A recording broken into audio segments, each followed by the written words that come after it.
All right, lovely people, we are back for vlog number 3 into this Olympia prep. So I got my notes ready so that I can kind of stay on track and not ramble as much. All right, so recap, we had a couple weight fluctuations. Sleep was a little bit funky. Caffeine was kind of trying to figure itself out. Everything was trying to figure itself out for the last, I would say, 3 weeks. So I think we finally hit a point to now we're like kind of settled in really, really good. That means that, nope, let's backtrack. So last time periods, come on, that's what it was. So PMS for me kind of looks different, has changed as I've gotten older. It's changed a lot. So back this last menses, it was pretty much, I had like one pimple and then like some serious nausea on Monday. The Monday before, I was like, It was one of those vibes. But that was about the extent of it, and that's what I love the most about prep periods, is they kind of like, for me, they're just pretty chill. Like, they don't really come and do too much. You just pop on and say like, I'm still here, girl, you still good, but I'm gonna just go ahead and skip out over here. So it's pretty much pretty quick, pretty chill. Once everything settles down, everything just settles down. So before then, we had a good bit of sleep scores. And then before my period usually drops, my sleep score drops like pretty significantly, probably like 10 points, which is usual for me, what I've noticed ever since, I'd probably say a little bit after I turned 30. The symptoms for ovulation shifted and the period symptoms shifted substantially. So that's been a cool thing to notice in my own personal research project that I do every single year, just kind of analyzing what my body does and what changes and where. So once the sleep score dropped down, it went back up as soon as the period dropped, and literally everything started mellowing out. Now, caffeine wise, I still kept my caffeine the same from, I think it's been about a week and a half to 2 weeks on the 1/5 scoop of my liposide by Evogen. And it's been getting me through the day. I think I had my first semi-nap yesterday, but there's been like the last 2 preps for Olympia, I probably only napped once for the entire prep, like all the way through showtime. I just was wide awake. So 9 times out of 10, the prep will probably still be like that. So we'll just see as the time goes on. I'll kind of update y'all on as we get closer to the up. All right, so we have a period, blah, blah, blah, blah, blah, blah. Overall energy was great. Now, one thing I do love about my periods too is, I don't know about y'all, but I get like super period strength where like, done nothing, feel like nothing. You can lift the world, you can do all the cardio in the world. You're just like, oh baby, I'm good to go.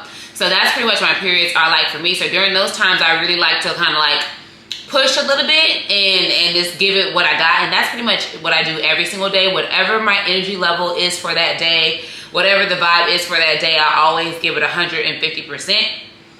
And that's pretty much all you can do, because if you're not really feeling the best and you give it your best, I mean, that's your best for that day. So all that changes and all that is relative depending on the day in which you're in. So the key thing is just to keep showing up and making sure you're doing what you're doing. All right, so now we're fast forwarding. Let's see.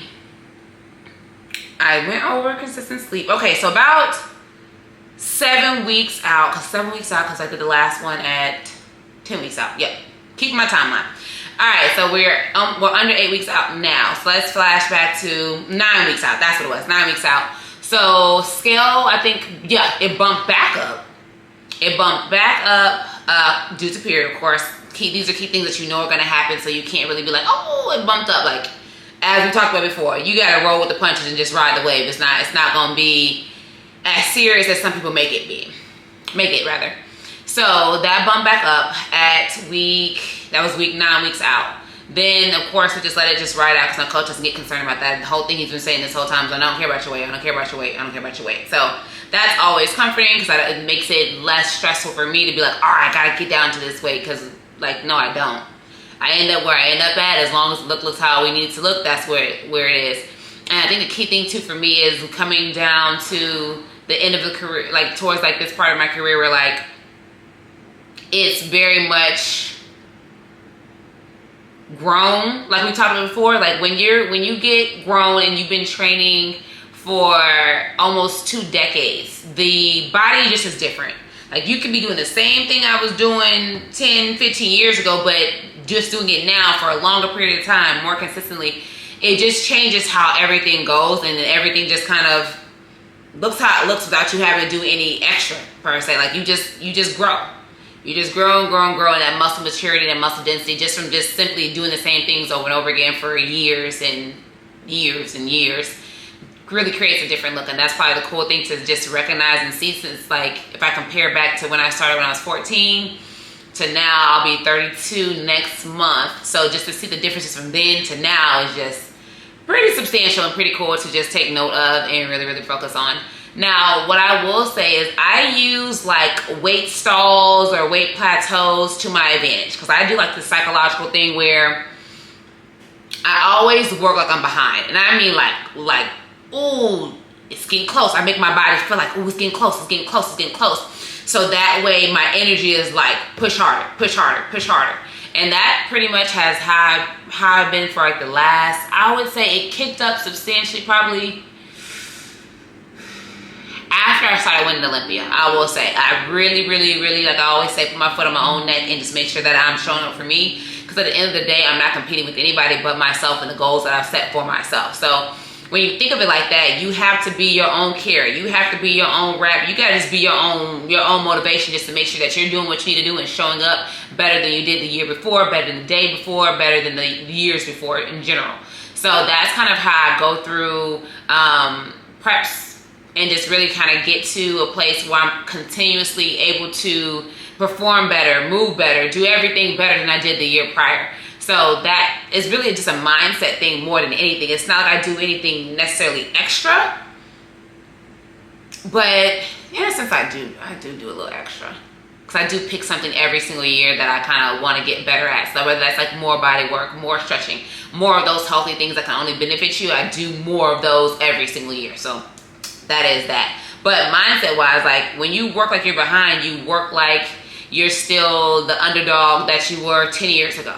And when you have that type of energy in you and you really just focus on yourself, there's a hunger that really can't be taken from you. When you are reliant on your competitors to be like, oh, I want to beat this person and beat that person, what happens when they retire? What you gonna do then? You have no carry anymore. But if you're your own carry, you kind of just do your own thing, and that you're your own motivation so that you're able to continue to progress. So in the same breath of just basically training as if you are behind, it kind of puts me into what I call my robot mode. So for me, mentally, I feel like a lot of people put unnecessary stress on themselves because they put too much feeling and too much emotion into a prep. The feelings you deal with once you get done. I'm not for running away from your feelings. Own your stuff and stick with it and sit with it and embrace it. But at a certain point, you have to move forward. And that usually happens after the show. Once the show is done, you should have done your research. You put it to the time in to make sure that you're setting yourself up for the best improvement season you can have. And once that's done, once you get to prep, it's just about handling business. It's not about, oh, I feel this way today. Oh, I feel. It's a lot of feel.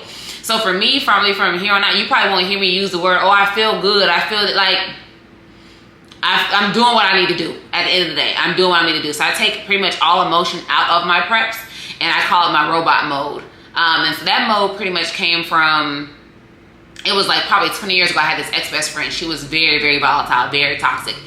And like I said, I've always been the way I am, even at that age when it was 12, 13, 14. So I remember one time we got in an argument. She was like, oh, you're a robot. And I'm like, bet, I am. Look at my life and look at yours. So at the end of the day, you got to find what works for you. And for me, I find that my robot mode works extremely, extremely well because I'm able to zone in and take the emotions out. It's not about what you feel. It's about what you're trying to do. And so that's the key thing that keeps me pushing and keeps me moving forward. So the way I kind of look at preps is this. Like, when you get off stage, that is your time to plan. That's your time to think. That's your time to overanalyze. That's your time to pick yourself apart to make sure you know what went right, what went wrong, what you want to work on, what wants to get better. All that happens as soon as you get off the stage. There should be a plan in place if you want to be better the next year, okay? That's how I do mine. Now, once that plan is in place, my job is to make sure I instill that plan and magnify that plan to the best of my ability while I am in that improvement phase and far away from stage. Once it comes time to start leaning towards prep and then actually in prep, which is when I'm in Arizona, that's no longer time to think about feelings and all these other things. Like, take all the extra thought out of it. All that should have been done ahead of time. That's what proper planning is. All that, you should already analyze that. Because when it comes time to get to prep, you're supposed to be handling your business. It's not supposed to be, oh, I feel this way, I feel that way. Nah, you set the plan, stick to the plan. The plan is the plan, is what I always say. The plan is the plan. You can navigate and reposition things where it's absolutely crucial and where it need be. But at the end of the day, the main meat and potatoes stays the meat and potatoes of what the plan was.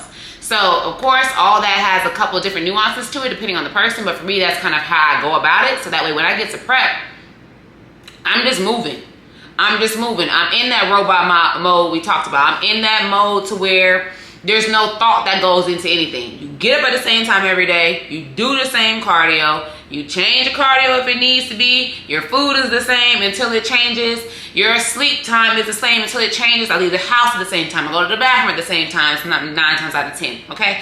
Everything stays the same. So when you take a lot of the thought out of it, that makes it way more palatable and just in a sense easier, especially for me, especially when you have a life that can get chaotic. Because if you're super busy, you're doing a lot of things, you're loading a lot onto your plate, you gotta kind of take the thought out where you can, so that you're able to just kind of do what you're supposed to do and also focus on this goal while making sure that none of those other things fall flat. So that's the key thing for me is the plan is the plan. So when people ask me, oh, how's prep going? I'm like, it's prep. So the only thing for me to say is it's the same as usual. Like, I don't know what response would happen. Like, oh, prep is so terrible. Like, who I'm not sure who would be saying that. It wouldn't be me, so I'm not sure what the purpose of asking is. So my closest friends and family already know. Don't ask me how prep is. They never ask me. They say, keep going, keep killing it. That's it. Because you already know that's what I'm doing. So asking about it is kind of just like, eh.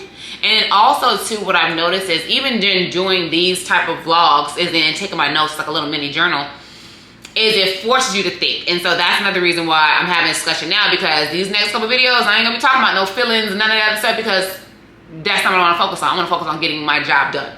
And that's gonna be the key thing, and that's kind of how I stay and compartmentalize as well as I do, is because I take the emotion out of it.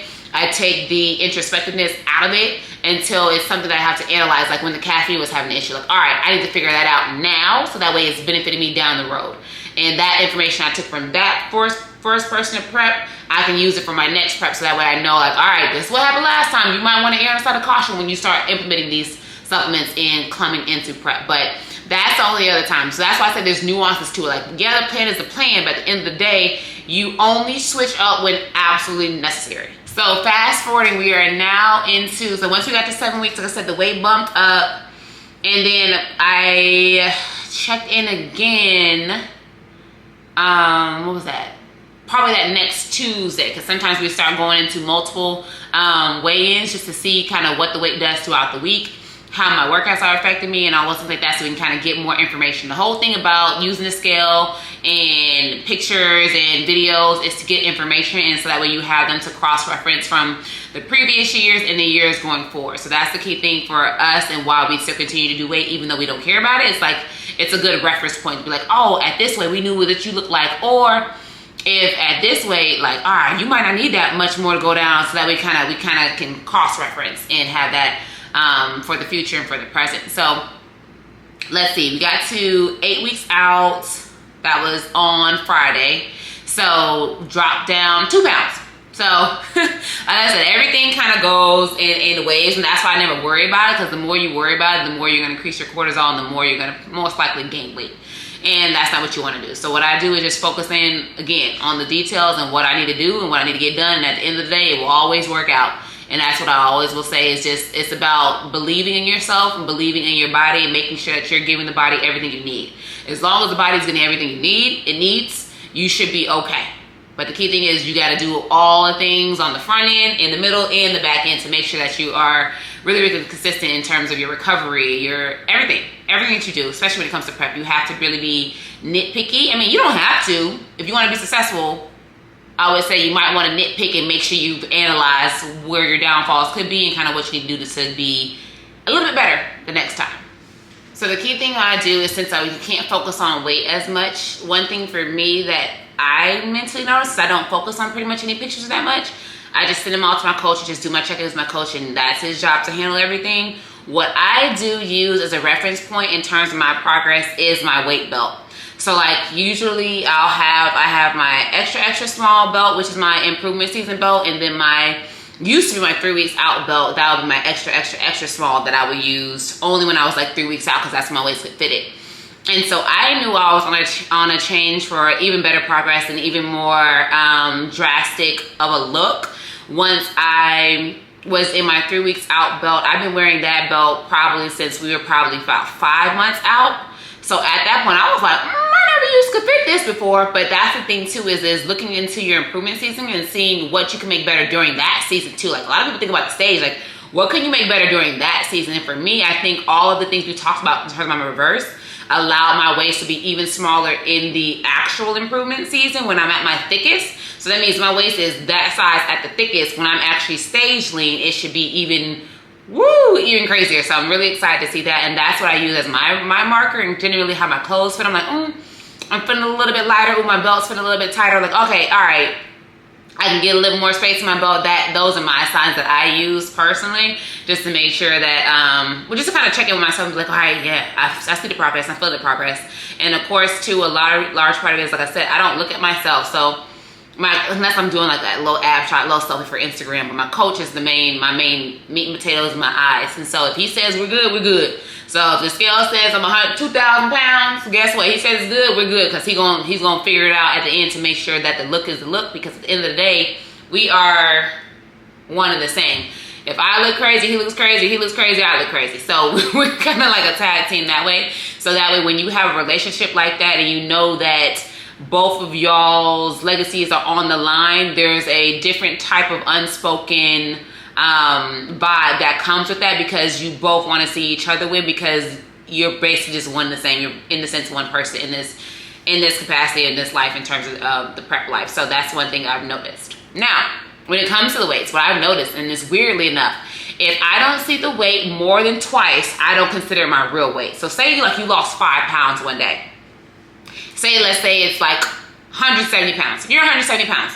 You went down to 165, okay? If I didn't see that 165 twice, chances are that's not my real weight, because 9 times out of 10, the next week and the week after, it's gonna bump back up to that 170 at some point, and then it'll fly back down. So that's pretty much how my weight's going to be, like drop, mini drop, shoot up, stay there, come down, go back up, shoot down, and then do. And then closer to the last week of prep, like probably I would say the last 4 weeks, or really those last 3 weeks, that's when everything just goes, and it just keeps going like that. After prep is done, it just goes. And that's when my food goes up so high, and I have to do like really massive cheat meals to kind of just keep my body from like continuing to lose weight when we don't need to. So that's that. And we're almost done, guys. If my camera dies, I was trying to get this all done. So also the 9 weeks out, we did have my first 9 weeks out, we did have my first diet change. So that was cool. I figured that would be one way to get my body going even more. So we had that diet change, then it probably had been after about 2.5-ish months since I had a diet change. So all we had done when I started prep was change my cardio. That was the main thing. And that made a huge difference, as y'all could see like through my Instagram videos if you're paying attention to those. Fast forward, and then when I lost the 2 pounds this last by Friday, I actually got a food bump. So we had dropped the food, and then it went right back up to make sure that I'm not losing weight too quickly for my body, because at the end of the day, it's about peaking when you need to, and that's making sure that I'm on stage at the weight that I need to be on. And again too, when you've been training as long as I have, my stage weight may be different. Like we never know until the end, because we just go off the look. And if I look right at a certain weight that's drastically different than the other weight, we don't want to get too lean.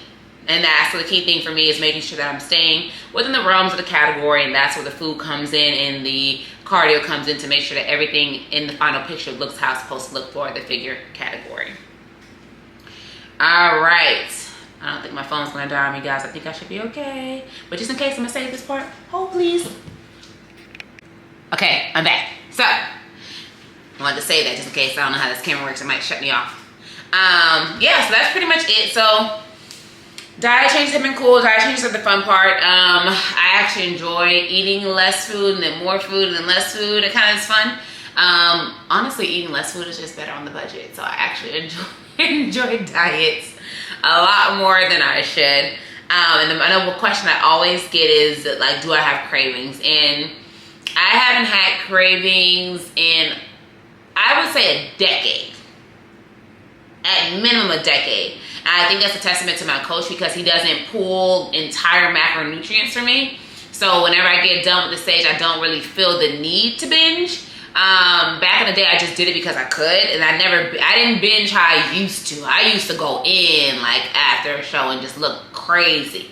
But I would say in the last like 8 to 7 years, my restraint post show has gotten just really, really good. And then each year, again, like we talked about, just getting better and better with that. And I think that all contributes to the looks that you see on stage the next year and the next year and the next year. I think all that plays a role into kind of the looks that you see generally in year round. So that's what's been going on so far. My family comes into town my friend just left. She was here. Shanice was here. So that was fun to see my friends. And then Andrea comes into town on Thursday. So I'll see her in person because Rising Phoenix is this weekend coming up. So I'm super excited to watch my clients on stage go kill it. And yeah, I love when show weekends are here. Arizona Pro is one of my favorite shows. I won that one 3 times. So it's one of my favorite shows to go back and look at and watch, especially since I'm living up the street. It's just cool to just see an all-women show and to see the ladies go up there and show out and just to see them be celebrated, especially on women's bodybuilders. That's something that I just love seeing. So I love women's bodybuilding. So that's what's going on so far. So it should be a fun family weekend, and the documentary is live and kicking. So we're continuing getting content for that, and we'll probably upload that to YouTube as well once that gets done. So all right, y'all, we are under 8 weeks out. I will see y'all again when we are 6 weeks out. And that'll be after I fly out to see Hani and the Evogen team next Monday. Yeah, so we'll be getting you some content on Tuesday and Wednesday. And then I fly back here, and that should be the last time that I plan on being on a plane, because being on planes just and getting out of your routine just is never really something that I love to do when I'm like really, really close to prep. Like if it's a close flight or a close drive or something, that's okay. But when it comes to like long flights, like 3 hours, 4 hours, that's when it can kind of be detrimental to my body. Everybody else is different, but again, I don't have anything that can kind of speed up my process. So I gotta kind of just stick to my guns and do what I can do to make sure my body is at its best. And 9 times out of 10, that's me sitting still. So I'm really excited to sit still, relax, and finish out the last couple of weeks working with my clients. So that way I can start to really, really focus solely on me. And that generally happens 3 weeks out, when it's just me, my books, my coach, in the gym, and my massage therapist. Lots of massages. So that's where we're at. And that's it. All right, y'all. See y'all in a couple weeks.